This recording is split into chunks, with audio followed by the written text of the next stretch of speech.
Benvinguts a aquest primer Twitter Spaces de la temporada, de la mà del company i amic Esteve Camps. Avui encetem amb una temàtica que engloba moltes divisions aquesta. En primer terme, començarem a introduir-nos a partir del GameFi. Què és això del GameFi? Per tant, innovació digital en estat pur, però també traçarem el camí cap als NFT, la web 3.0 i molts altres elements interessantíssims. Veig que ja tenim a l'Esteve a punt i tan bon punt em sol·liciti el micròfon. Començarem, aquí està. Sol·licitud acceptada. Benvingut, Esteve. Has d'activar-nos el micròfon, aquí està. Endavant, Esteve. No t'escolto. Ara me sents bé? Ara t'escolto perfecte. Molt bé. Què tal? Doncs començant aquesta segona temporada, però aquest sense moderació, amb moltes ganes de que m'hi acompanyessis. Sense moderació explicarem que aquestes peces estan quedant i quedaran enregistrades, per tant totes les aportacions que s'hi facin es podran gaudir en diferit, que molt probablement es trobaran al canal de YouTube de Cefon Consultoria. I Esteve, per posar una mica en context qui ets tu, perquè aquesta serà una conversa sense moderació, on avui el tema principal és el GameFi, però tot el que hi gira a la volta, però explica'ns també una mica qui ets tu, perquè qui ens escolta sàpiga també qui hi ha a l'altra banda del micròfon. Doncs, a banda de ser una persona curiosa i inquieta, inconformista a vegades, també, cosa que fa que vagi avançant i vagi precisament encuriosint de coses, treballo en la informàtica, de fet en el sector dels pagaments i el frau, i potser per això també en un moment determinat també sorgeix també tot l'interès que expressarem aquí, no? Que hi ha moltes coses que també van lligades com també anirem veient. A més, precisament tenim una escaleta preparada que a continuació anirem desengranant, però hi ha un apartat que té a veure molt amb el pagament i frau, on en aquest sentit n'ets expert i veurem també la magnitud que això ja va prenent. Doncs sense més dilació, comencem, ens introduïm una mica en el GameFi. Què és això del GameFi? D'entrada, començar dient-vos que hi ha un concepte que amb l'Esteve n'hem parlat avui fora micròfons, que té a veure amb comercialitzar amb allò que generem. Ara d'aquí una estoneta el veurem perquè em sembla molt interessant. Per tant, dins del que és el GameFi, dins aquesta innovació digital que anirem veient desglossada en més sessions, explicarem què és, qui ho va crear, parlarem també de l'ecosistema GameFi, parlarem també del token oficial que aquest sistema ja té, les activitats de governança que significa el GameFi. Aquesta és una part molt interessant per tota la part també de comunicació pública i governamental, i per tant d'això també en parlarem, evidentment, amb un tema d'enorme actualitat com és el cas d'Ucraïna i Rússia, i seguirem també parlant de les taxes que ens pot generar aquest ecosistema, i també introduirem algun cas d'innovació i èxit i algunes preguntes que ens formulem. Per tant, a tots aquells que ens comenceu a acompanyar podreu fer-les i podreu intervenir en el moment que vulgueu, perquè és una conversa sense moderació amb l'Esteve Camps. Comencem dient que el GameFi, bàsicament perquè us feu una idea, funciona amb el model Play to Earn, jugar per guanyar, i es pot considerar, fixeu-vos, com una plataforma, per una banda, per a jugadors, però també, molt important, i aquí és on entra la part econòmica, per a inversors, però també per a comerciants de blockchain, és a dir, amb un interès actiu en el món dels jocs NFT. Si us hi fixeu, fins aquí ja hem parlat de dos conceptes. Esteve, m'agradaria que els poguéssim explicar una mica. Un és el blockchain i l'altre és l'NFT, per aquell que ens acompanyi i pugui començar-se a ubicar. Sí, potser l'arrel de tot això ens sona molt el que és tot el que són les criptomonedes. Les criptomonedes al final venen suportades amb aquests sistemes blockchain, que no deixen de ser unes plataformes que funcionen de forma descentralitzada, és a dir, no hi ha ningú que realment en tingui un control. Hi ha tot un funcionament, totes unes variables que intervenen aquí per assegurar aquesta descentralització, i és la base de tot aquest ecosistema de criptomonedes.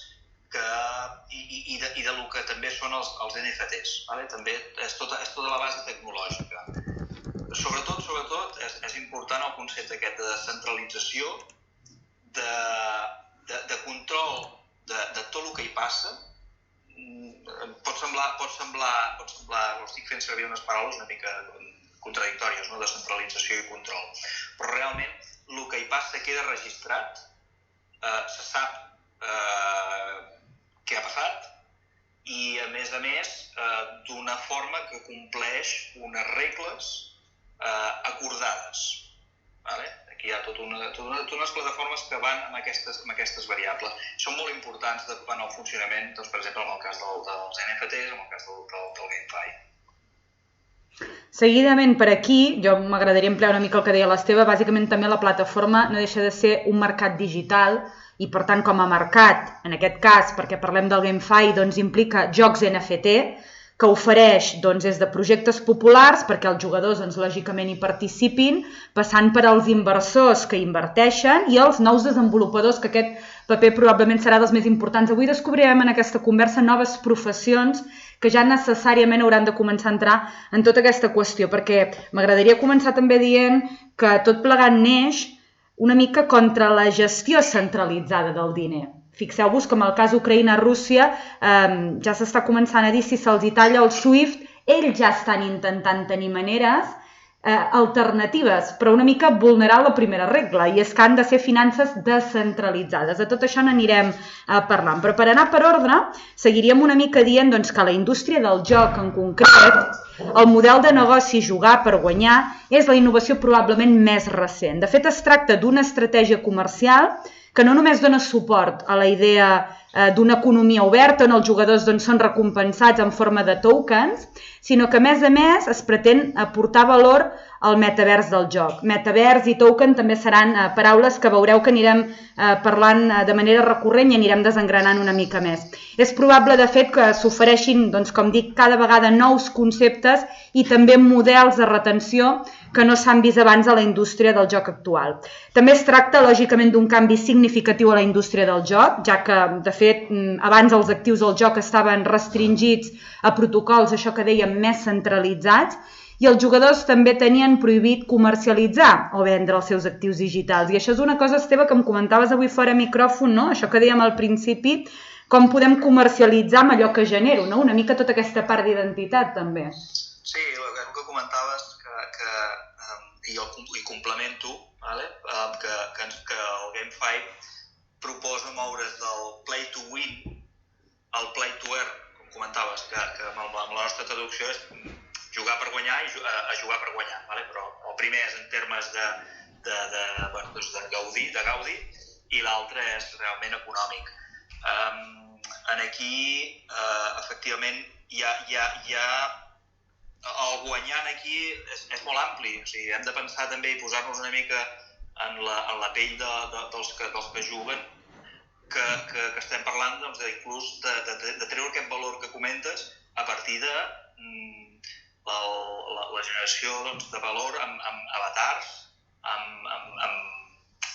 armes, amb capacitats de poder que tens en un joc. O sigui, estem parlant d'unes variables molt properes absolutament al joc i generar, més enllà del diner pur i dur, també la comercialització de tot això i inclús entre plataformes, és a dir, poder arribar a generar diners, per exemple, per tenir una arma de poder que no només sigui vàlida en una plataforma X, sinó a més això pugui transcendir aquesta plataforma per anar a una altra plataforma, ja és el sumo. I estem expandint aquí brutalment, com comentava, l'explotació aquesta del que un mateix, pel simple fet de jugar, pot capacitar-se i generar valor.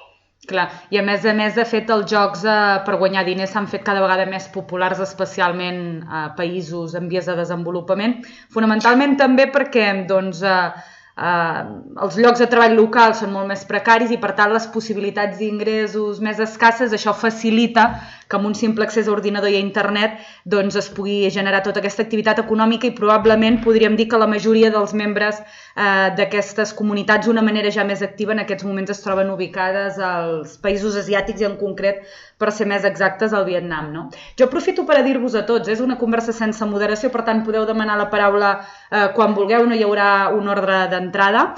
M'agradaria contextualitzar l'equip, qui genera, qui crea GameFi.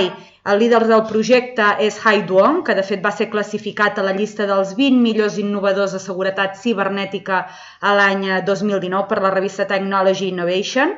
I una mica pel que fa a l'ecosistema també, perquè ens ubiquem, doncs hi ha com diferents parts. No? D'una banda tindríem els acceleradors de joc, que doncs, no deixen de ser facilitadors d'aquests mecanismes que comentava l'Esteve de Play to Earn, és a dir, doncs, acceleren proporcionant eines, implementant components, etc.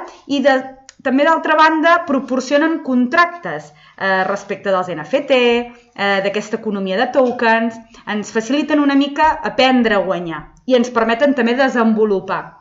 Després entraríem a l'apartat de les beques o de les recompenses, és a dir, tu també pots generar com una font d'ingressos passiva, és a dir, això què significa? Doncs que per obtenir recompenses els usuaris han de participar diverses vegades financerament en aquests jocs, no? I llavors generes com passivament i ofereixen múltiples funcions, no? Des de gremis de rendiment per guanyar passivament, passant per activitat d'aposta, etc. És a dir, que s'obre un món, Esteve, que tu que vens del pagament i del frau, i parlarem en el curs d'aquesta temporada de diferents qüestions de tecnologia i innovació, aquí hauran de néixer necessàriament noves figures. No avui em parlaves fora micròfons com d'una mena de jutges, no? O notaris, algú que filtri d'alguna manera, no? Dintre d'aquesta estructura que comentàvem de base del blockchain, han aparegut després noves plataformes que potenciaven amb noves capacitats. Ethereum, per exemple, que Ethereum va aportar el que s'anomenen els smart contracts. Aquests no deixen de ser al final una forma programàtica, d'expressar contractes, expressar condicions que s'han de produir en les operacions que es generen a dintre d'aquesta Ethereum, d'aquesta arquitectura que suporta, doncs, per exemple, les criptomonedes, o altres aspectes que puguin aprofitar precisament les capacitats dels blockchain i dels Ethereum. Pot passar a vegades que per bé que és una cosa descentralitzada, al final aquests smart contracts no deixen de ser entre dues entitats, en el sentit ampli de la paraula, però que pot sorgir alguna diferència aquí. I aquí és on poden aparèixer o apareixeran nous actors que hauran de fer una mica de notaris, una mica d'ajudar a arribar a un acord quan hi ha una diferència dintre inclús d'aquests contractes que a vegades poden no estar d'acord. Efectivament, com deies, Cristina, aquest seria un dels possibles actors que segur que apareixeran. De fet, per a contextualitzar, i de seguida li dono la paraula al Josep Maria, que ens té la mà alçada, perquè entengueu una mica què és la blockchain, que ja s'ha repetit forces vegades la paraula. Bàsicament és un llibre major, com de comptabilitat, és a dir, compartit, per tant, importantíssim a partir d'ara, perquè tota la part compartida veureu que pren molt sentit, per a registrar, en aquest cas, 1. Transaccions, 2. Rastrejar actius, i 3. També generar confiança. Endavant, Josep Maria. Hola, Cristina, bon vespre. Què tal, bon vespre? Gràcies per ser-hi, com estàs? Bé, doncs mira, intentant aportar una mica i també conèixer, aprendre coses, que per això són aquests espais. Que bé, exacte. I gràcies a l'Esteve, que a veure si ens pot esclarir una mica 4 coses. Jo us vaig a preguntar el que jo entenc per tot això que estic ara mateix escoltant, i després, si de cas, aneu rectificant, d'acord? Sí. Però bé, doncs fa poc temps que vam començar a sentir parlar del blockchain, bàsicament aquesta cadena de seguretat descentralitzada que proporciona una identitat a diversos elements digitals, entre ells monedes virtuals, altres en el món de l'art, com ara ha sigut catalogar obres d'art amb una identitat pròpia, que és, diguem-ne, indestructible a nivell de còpia, per tant tenim qüestions originals. Ara estic veient i estic sentint avui que això va cap al gaming també, i doncs si bé fa uns anys sentíem parlar dels youtubers que guanyaven diners, ara igual sentim a parlar dels gamers o els jugadors online, que guanyaran diners. La meva pregunta també és que a casa estem monetitzant tota la creativitat que a partir d'ara ja tenim fa anys a internet i que ara d'una manera o altra amb aquests tokens o amb aquestes cadenes de blocs podem monetitzar. Vol dir, un bon articulista podrà monetitzar això via blockchain, tokens o tot això que esteu parlant, per exemple? Aquesta és la pregunta en general. Tot el que és la creativitat i tot el que desem i hores i hores i hores a les xarxes en digital ho podem rentabilitzar d'alguna manera, a part d'invertir tot el temps que invertim. Gràcies. Sí, per exemple. És més, jo mateixa com a consultoria probablement cada vegada acompanyaré més a professionals que desitgin introduir-se en el mercat, que no sàpiguen com fer-ho, doncs perquè al final d'aquesta entrevista us recomanaré un article, però si bé és veritat que avui en aquesta conversa ja entendrem què són els wallets, què són els moneders, com participar d'un marketplace, perquè ja ens ho dona tot fet, però doncs té alguns processos previs, per tant sí. I la qüestió també és no baixar el llistó d'aquesta creativitat, però que cada vegada la qüestió és que el poder estigui més repartit. Esteve, no sé si li vols comentar alguna cosa al Josep Maria. Aquí potser volia insistir en un fet important, que, és a dir, quan la Cristina mencionava el fet que era un llibre de comptable, la blockchain, el que, i és per entrar en el que comentes, Maria, hem de pensar que és un llibre comptable en el que tot el que s'hi posa no es pot modificar, i si es modifica queda registrat que s'ha modificat. És l'important, no pots mai esborrar res allà. I aquí és on té molta importància. Clar, el món digital potser peca d'una cosa respecte al món físic, que és que tu pots fer còpies. En el món físic, tu te'n vas a comprar un llibre i el llibre, aquell llibre en concret és teu. Una altra cosa és que hi hagi, diguem, altres llibres, però el llibre físicament és teu i el quedes tu. Amb el món digital tu pots anar replicant una mateixa, i per exemple aquí a l'art i aquí els fotògrafs és una cosa que agrairan molt, el poder realment protegir una creació digital seva, perquè quedarà registrat que aquell arxiu és propietat exclusiva. Llavors, aquesta potser serà la potència del control que pot haver-hi aquí, en aquest sentit de l'autoria. Totalment, i a més una cosa molt interessant que veiem avui és també com Creative Commons ja es manifesta, no? Perquè esclar, es veu una mica el mercat amenaçat, oi Esteve? Llavors necessita també justificar la seva existència, perquè clarament aquest element ve a marcar tendència sense cap mena de dubte. Sí, amb les llicències també hi ha aquí una mica de debat, tot i que per exemple la Creative Commons comenta, jo el que estic dient és que jo permeto que es faci servir, que molta gent faci servir el meu. I en canvi estem parlant que els sistemes, que els NFTs, és al revés. És a dir, no, això és exclusivament meu. Estem en un moment incipient de tot això que a vegades, si ho mirem respecte a la curva d'adopció de la innovació, crec que estem encara en la primera de les 5 fases, o sigui, són els innovadors. S'està movent encara allà, encara no estem, crec, en un moment que diguem que ja comencem a estar madurs. No, s'està creant molt. I per sort, inclús diria que s'està creant més del que podia esperar, perquè jo almenys inicialment, quan es va anar parlant del blockchain, de les criptomonedes, les criptomonedes era un cas molt especial i quedava molt clar, no? Però quan es mirava la blockchain, durant molt de temps, jo he anat veient que sempre tothom parlava de lo mateix, parlava que, ostres, que podrem registrar els nostres expedients sanitaris i que podrem fer coses de certificació a nivell de notari, no? Els notaris canviaran també, hauran d'evolucionar. Però no hi havia gaires exemples. Hem anat veient, i de fet alguns dels conceptes els veurem aquí, que han anat apareguent el GameFi +1, el DeFi. Està creixent tot això.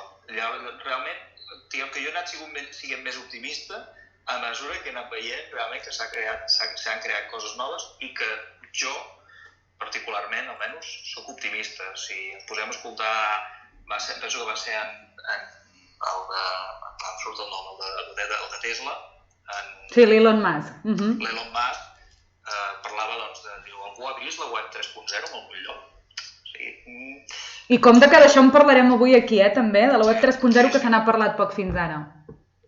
Llavors, són coses que s'estan movent i realment jo veig factible, és una opinió particular d'una persona normal i corrent, però vull dir que veig factible perquè hi ha una necessitat, com comentava abans, el tema de la creació, Maria, els fotògrafs els ha molt bé poder protegir la seva obra, que crec que quasi m'atreveixo a dir que potser són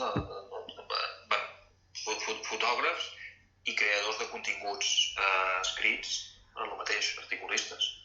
I llavors hi ha jugadors de futbol i equips, el més recent, un d'ells és el Manchester United, però també tenim a Messi, en fi, i cada vegada s'aniran incorporant lògicament en tot allò que vegin que poden utilitzar per monetitzar. Si us sembla, seguim avançant en aquesta part inicial, que pot semblar més farragosa, perquè també hi ha un punt que té a veure amb el GameFi Launchpad, que no deixa de ser com el GameFi, però utilitzant-ho com a plataforma de llançament per a celebrar esdeveniments.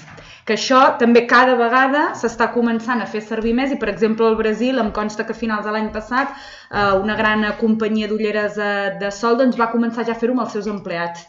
Tots anaven amb el seu avatar i ja era una altra manera d'interactuar. Per tant, les grans companyies, i jo penso que també a totes les escales, podem anar-nos-hi fixant perquè seran tendències i, per tant, professions que vindran a ròssec, no?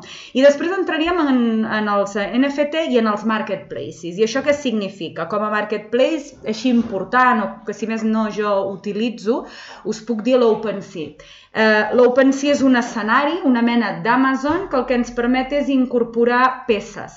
Jo, per exemple, l'any passat, i ho podreu trobar a l'article, si cerqueu tine-migfont.com, trobareu un article sobre aquesta qüestió, i publicava la primera peça en català. Era una poesia en català. Llavors és interessant, fins i tot des del punt de vista lingüístic, que comencem a desenvolupar-hi presència. En aquests marketplaces, nosaltres bàsicament el que tenim d'una banda és la integració de les eines DeFi. De fet, el DeFi no deixa de ser una conseqüència més o menys d'Ethereum, i si no ara que l'Esteve ens ho ampli una mica més.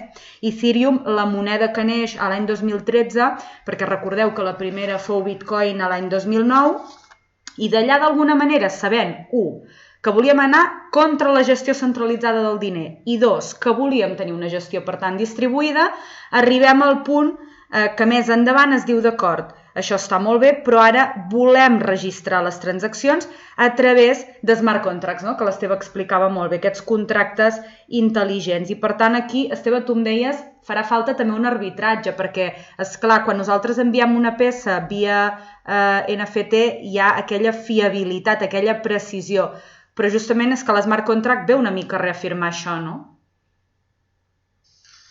Sí, clar, una transacció, com comentava, una transacció pot haver-hi diferències entre les dues parts que estan en aquesta transacció.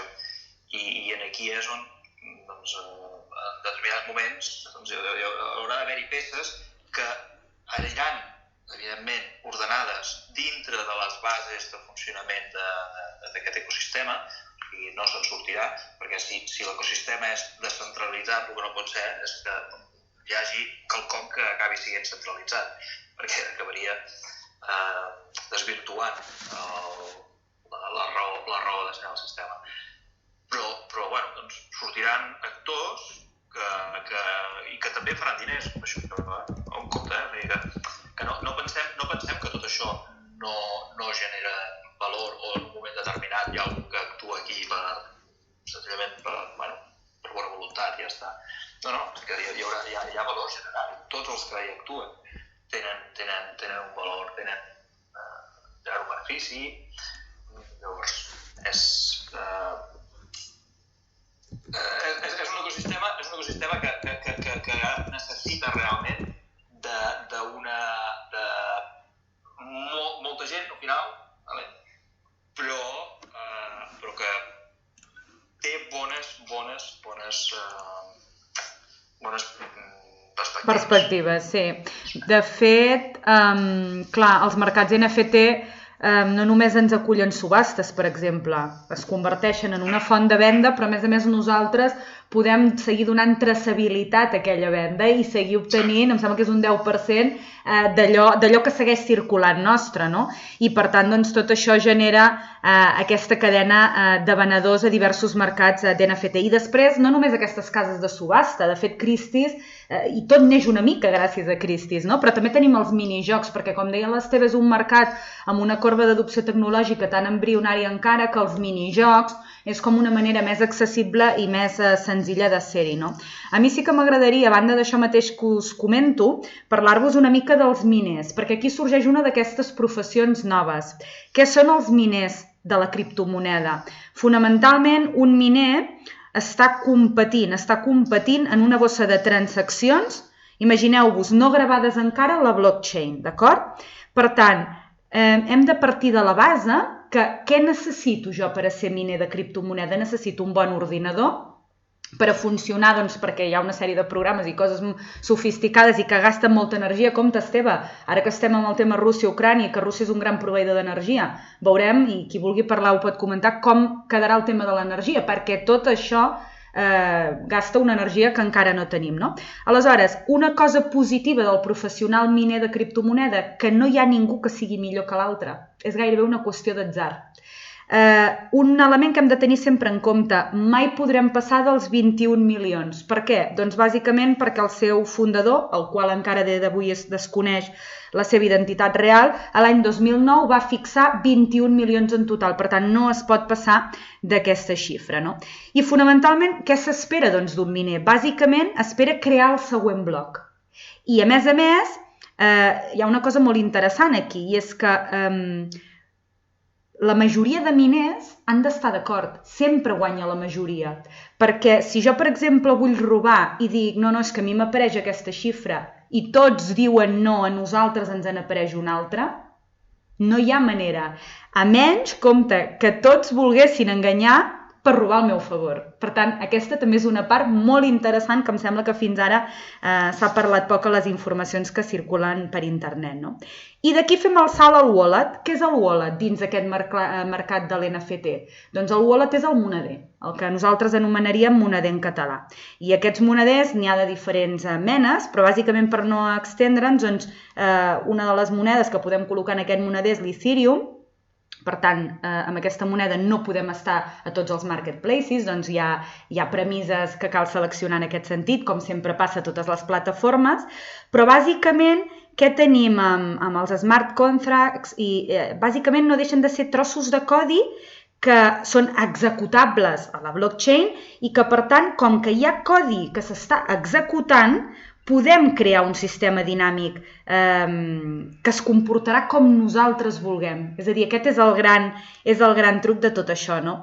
I d'aquí que, com a conseqüència d'Ethereum, doncs neix el que l'Esteve abans esmentava com a DeFi, és a dir, les Decentralized Finances, que són aquestes finances descentralitzades, aquests nous protocols, on a partir d'aquí nosaltres doncs, ja entrem en un escenari molt interessant que gairebé dona peu a la web 3.0 que us hem avançat fa una estoneta que comentaríem. Esteve, jo no sé si fins aquí vols dir alguna cosa?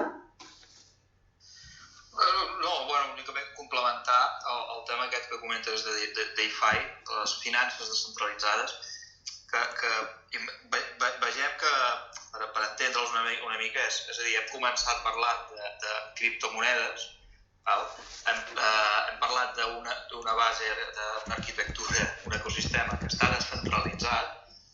Per tant, és que ha sigut una evolució normal, és a dir, a partir que tens una moneda en un entorn descentralitzat, en un context descentralitzat, descentralitzat, de funcionament descentralitzat, després necessites unes finances per gestionar això. O sigui que també és una lògica que no és que siguin peces que hagin aparegut aquí perquè sí, sinó que és que hi ha hagut una lògica darrere. I llavors, com dic, si hi ha una moneda, necessita unes finances que també, com aquesta moneda, són descentralitzades. I tota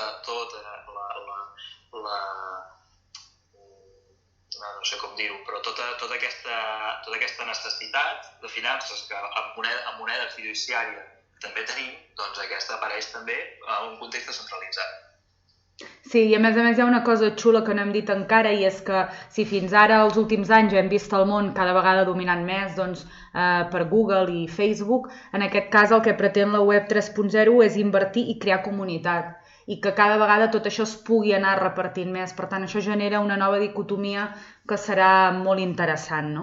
A més, també només a tall de punt molt ràpid, la web 3.0, bàsicament relacionada també com a web semàntica, doncs també el que ens permet és que tant usuaris com equips, això que deia, doncs en aquest marc de llenguatge natural puguin participar gairebé com d'una manera més igualitària. No, evidentment, com no pot ser d'una altra manera, està relacionat amb la intel·ligència artificial i, per tant, avui és el que em deia l'Esteve fora micròfon, no? Doncs és clar que aquí hi ha una part importantíssima automatitzada, però sense l'acció de l'home doncs algunes coses encara no són possibles i per tant novament aquí doncs hi ha tota una part de professió molt important i on crec també que els governs en general ja caldria que el viressin, començant a tall municipal i seguint de manera nacional amb totes aquestes qüestions perquè doncs sense cap mena de dubte les ciutats, fonamentalment penso que parteix molt de vertebrar des de la ciutat, que prengui perspectiva en aquestes qüestions sense cap mena de dubte es col·locarà i es posicionarà amb molta més facilitat. No?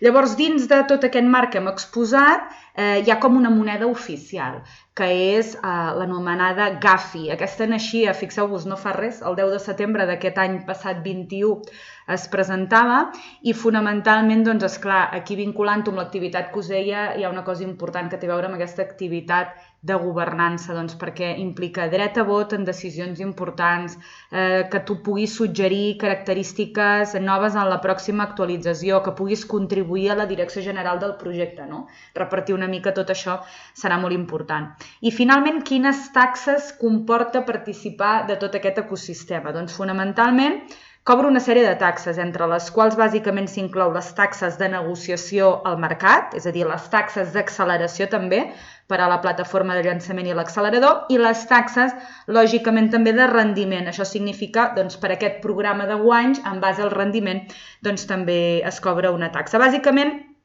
totes aquestes comissions, perquè us feu una idea, s'inverteixen doncs, per accelerar el creixement a llarg termini, que és allò que més interessa. No? A mi m'agradaria, arribats aquí, plantejar-vos alguns casos d'innovació i d'èxit. En concret, darrerament s'ha publicat que l'empresa Pull&Bear, la marca de roba, doncs ja ha tret els seus NFTs. Per tant, això significa que ja trobarem peces de roba en format virtual, exclusives doncs, per als nostres emojis, avatars, etc. Per tant, per tota aquesta vida virtual que també començarà a incrementar-se amb les ulleres de realitat virtual, que això ja ens dona per un altre episodi. Per tant, doncs, roba al metavers, es pot dir que Pull&Bear ha pres una mica la capdavantera en aquesta qüestió. I després també hi havia un cas molt interessant que descobríem amb l'Esteve avui preparant-nos això, Esteve, que és el cas Procter & Gamble. Explica-lo una mica. Procter & Gamble, Cristina, complementa-ho tu. Ara recordo, era el tema de bellesa. Perdona, que no el tinc. Sí, ell representa que naixien fa una pila d'anys i venien com espelmes i cosetes així, és a dir, un negoci molt senzillet i com de sobte aconsegueixen créixer precisament gràcies doncs, a tota aquesta tecnologització. Això ens explica també que si prenem la capdavantera en el nostre sector, doncs podem donar una molt bona performance o un molt bon resultat. No? Hi ha també informes molt interessants. Avui l'Esteve em compartia el recurs, si el voleu cercar, NewZoo, la paraula new, nou, zoo amb duesos.com, allà hi trobareu informes globals sobre l'àmbit del videojoc, els eSports, per tant els esports també a les xarxes, que cada vegada també, especialment en el marc català, s'estan generant amb més força. us recomano que us ho mireu. M'agradaria seguidament, Esteve, si et sembla, que ens introduïm a una altra part interessant que té a veure amb el núvol i que com a professional del sector domines prou bé.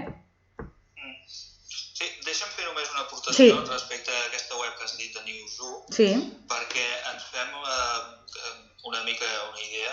La indústria del joc actualment està valorada en 162.000 milions de dòlars. I Newzoo fa una previsió a 5 anys de creixement a 295.000 milions de dòlars. Sí, m'ho crec. Ara imagineu-vos que a més afegim el GameFi. O sigui, imagineu-vos com aquí realment quant de negoci pot haver-hi. És una de les dades que es pot consultar en aquesta web. Fantàstic. El núvol és una part important. Si fem una mica una mirada enrere, hi ha hagut una evolució de les arquitectures tecnològiques que és molt interessant. O sigui, veure com teníem, doncs, totes les empreses al final tenien la seva arquitectura privada i de cop i volta comencen a veure com de cares a poder créixer l'escalabilitat comencen a aparèixer aquestes idees de moure's amb arquitectures al núvol, però també comencen a haver-hi problemes amb el que són volums de dades i aquí és on el núvol, on quelcom que pot escalar a mesura que també augmenta el volum de dades i podem arribar a emmagatzemar. Aquí, quan hem tingut ja una forma de guardar moltes dades, ha sigut quan han començat a aparèixer les necessitats d'interpretar aquestes dades i han començat a sortir, de fet ja fa molts anys que existien, però que han començat a ser més aplicades extensament tot el que és el data science i el machine learning. Tots aquests sistemes que ara nosaltres també estem parlant del blockchain realment mouen també molta informació, són informacions que estan descentralitzades, però al final també núvols. Hi ha hagut tota una evolució i és la base, ara mateix és la base de treball de totes aquestes arquitectures noves. Així és. Em deies que no sabies ben bé si t'havies inventat una mica aquest concepte, aquell de l'Identify, per una banda l'explotació com de dades pròpies, és a dir, quan jo genero valor i com decideixo consumir-lo, però després portant-ho cap a l'àmbit del pagament i el frau, em compartia l'Esteve una cosa interessant i és que Visa i Mastercard ja estan treballant també en aquestes finances descentralitzades, allò que dèiem una mica, si et sembla fem, Esteve, menció a Rússia, i com ja a Alemanya lògicament s'ha publicat fa una hora d'una manera ja més severa s'està estudiant la possibilitat, la Comissió Europea i el Banc Central, d'estudiar les repercussions de tallar l'accés de Rússia al SWIFT i com ell ja em deies que amb un sistema equivalent també depenent una mica de Xina doncs ja estan intentant cobrir aquesta part des del punt de vista governamental, que és tot allò que cerca la metodologia que us estem plantejant és no dependre del govern, no? Però com aquí es vulneraria aquesta via, doncs en aquest cas per benefici propi de Rússia, no? Sí, està parlant és el sistema SWIFT, que és una empresa belga que serveix per donar seguretat a les comunicacions interbancàries. I, per exemple, per assegurar seguretat en el moviment de diners, en els dos sentits. I això el que em posa en qüestió és que si ho tallen hi ha problemes a totes dues bandes, perquè comprar i vendre es fan a totes dues bandes, només russos, Europa, etc. Però aquí no puc pas entrar massa perquè no sé d'economia. Però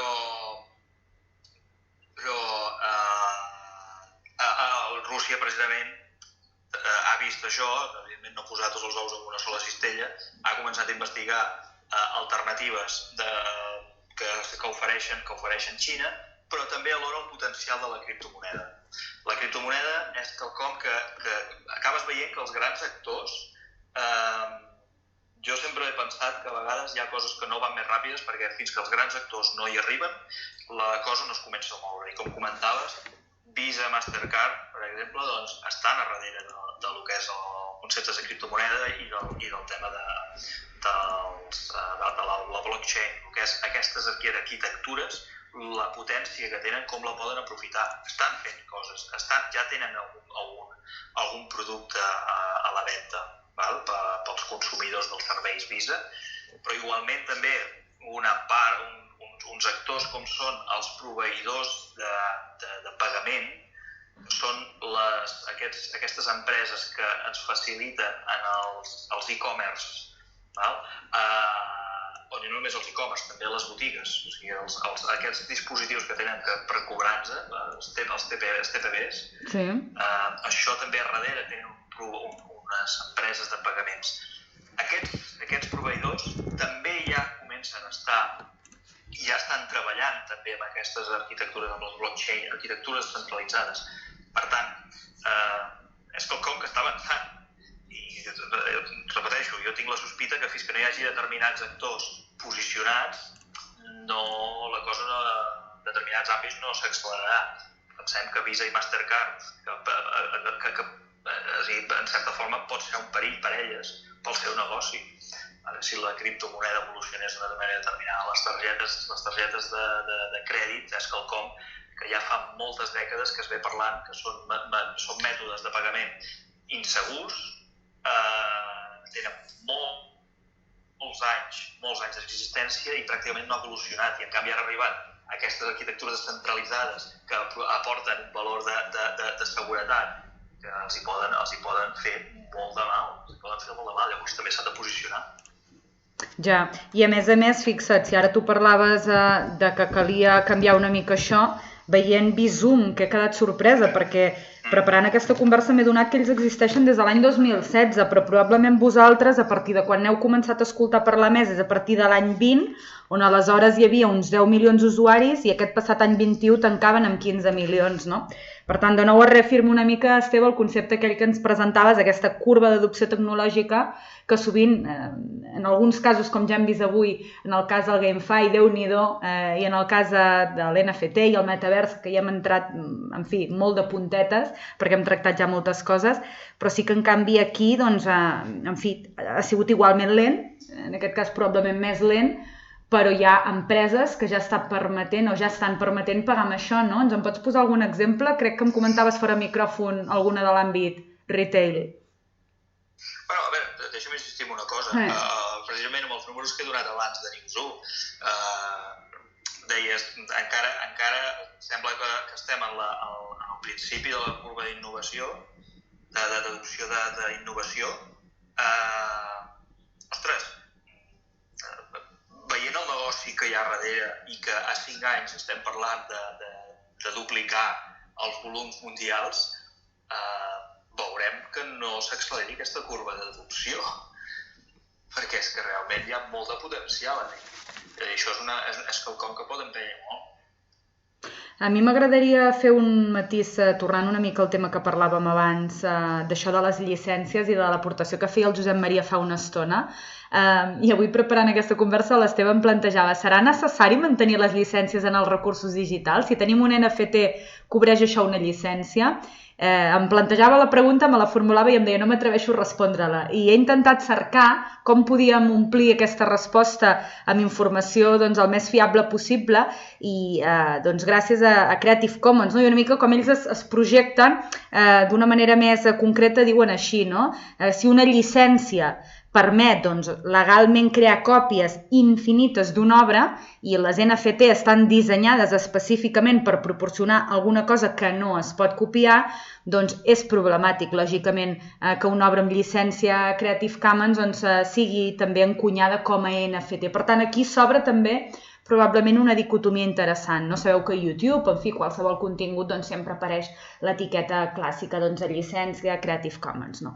Ens diuen en aquest cas els de Creative Commons, no hi ha res contradictori en que un creador ofereixi el seu treball al públic amb una llicència d'aquest estil i l'acunyi com a NFT d'edició limitada, però evidentment no ens sembla diferent que algú que publica el seu treball i alhora el vengui a manera d'impressió d'edició limitada, perquè hi ha molta gent encara organitzacions, etc, que no s'acaben de familiaritzar amb el concepte, perquè diuen això és com una impressió digital, no?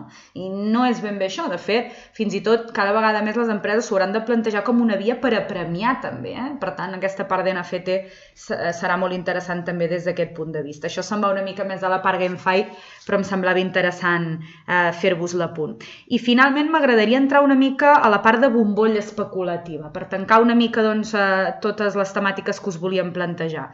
Evidentment, aquí també hi ha sigut, de fet, a partir de Bitcoin i especialment d'Ethereum van ser moltes les monedes que van anar sorgint, algunes d'elles quan tenien un abast d'usuaris atractiu el que feien era vendre i el creador es quedava amb tot i desapareixia, per tant això ha passat i per tant és clar que hi ha hagut especulació. Amb el tema de l'art, doncs probablement també hi serà, de fet és un mercat apassionantíssim i que donaria per una conversa únicament sobre això, però és clar que també projecta d'una manera sense precedent, no? És a dir, si cerquem pintors a l'oli ens apareixen els clàssics, si ara cerquem artistes digitals doncs tenim l'oportunitat de tenir accés a professionals que d'una altra manera els hi costaria moltíssim i passen a formar part d'aquesta galeria virtual, no? No sé, Esteve, si vols afegir alguna cosa, si els que ens acompanyeu voleu dir-hi també alguna cosa, si no aniríem donant per acabada aquesta segona temporada de Sense Moderació. Sí, el que comentaves és ben cert que el que és la bombolla en aquest sentit, possiblement tot passa també amb tota cosa nova i amb tecnologia jo crec que estem més avesats a estar en bombolles. Però, per altra banda, també veig opcions realment de valor, així com bé comentaves, amb el tema de les monedes, les criptomonedes, hi ha bastanta bombolla especulativa, és com ho veig personalment, perquè moltes monedes es creen i veus que la intenció possiblement és fer-la créixer perquè el creador en un moment determinat es vengui i tregui un rèdit que s'ha vist que, si haguéssim estat com al principi del Bitcoin, ara seria una borrada de diners, un sol Bitcoin el que tindríem, el retorn d'aquella inversió. Però en canvi, tot això nou que està apareguent, realment sembla que es va sustentant amb un valor. El GameFi, tornem-hi, s'està sustentant amb coses que hi ha avui i que es veu que segurament tothom voldria participar-hi, bé comprant o bé venent. Llavors, en aquest sentit, hi ha possiblement un doble escenari, no? I vull ser positiu en aquest sentit.